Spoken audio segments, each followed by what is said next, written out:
Joining me right now is Scott Tipton. He's the Republican congressman from Colorado, and he and I were chatting before coming up here. It is amazing. I love your state. I don't know why you have your airport so far from the city, but that's just me. But why the desperate clamor for what amounts to 9 electoral votes? You know, Colorado is going to be key, really, to the election, just in terms of how the different breakout goes across the nation. These 9 electoral votes could well decide who the next president is going to be, and I think Colorado is the feeling, Congressman, that as a swing state like Colorado goes, so go other states, so this is like a spillover effect? You know, I think really in Colorado we see what's a challenge across this nation.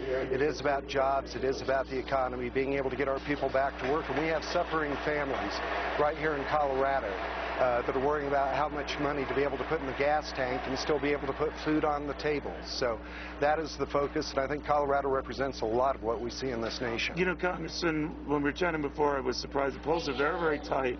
You have 8+% unemployment in this state, higher than the national average. And what's weird to me is that the president would lead in this state.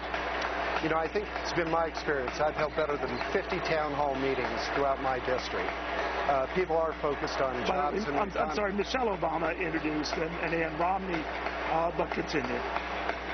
But what people are worried about are on jobs, and I think we're going to see that reflected ultimately at the polls. I think there's an undercurrent that the polls aren't particularly picking up right now. So you're not in the group that it's a cabal, that they're slanted, but that they understate support for Republicans? You know, I think it does. When I look at just communities, Pueblo, Colorado, real unemployment is 20.2%. Grand Junction, Colorado, real unemployment is at 19.5%. Our people understand it is about jobs and the economy.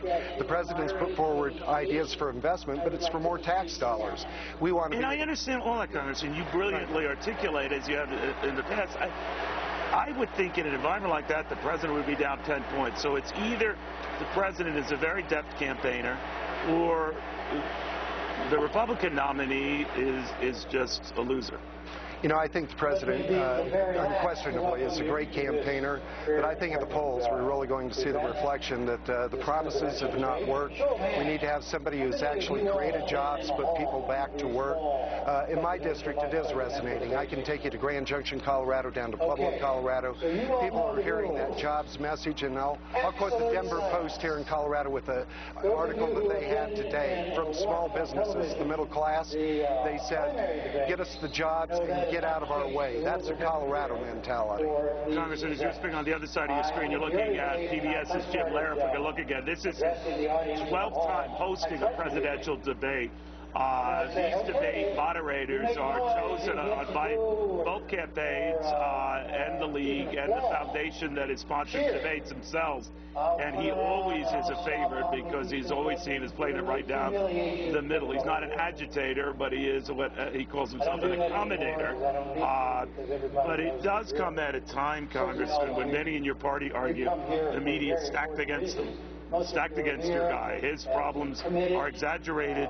The president's are not. What do you think? You know, I think unquestionably the president has a lot of media support in terms of ABC, NBC, and CBS that does promote his agenda and does not focus on a lot of the challenges we're really facing here at home. Governor Romney is putting out real ideas, substantial ideas, to be able to get people back to work. This isn't about promises. This isn't about being the slick campaigner. This is about somebody who will actually deliver, and I think Romney is the man.